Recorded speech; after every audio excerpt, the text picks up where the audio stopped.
You ask Tiger to solve. This deals with linear equations with one unknown. The final result is x equals -3/5. Let's solve it step by step. Simplify the expression. Expand the parentheses. Group like terms. Simplify the arithmetic.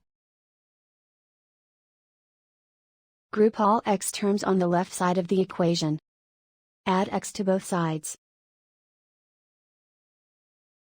Simplify the arithmetic.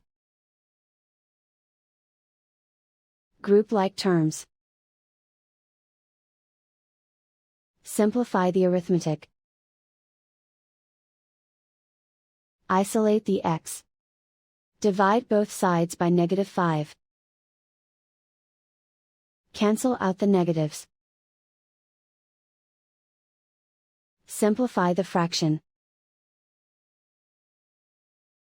Move the negative sign from the denominator to the numerator.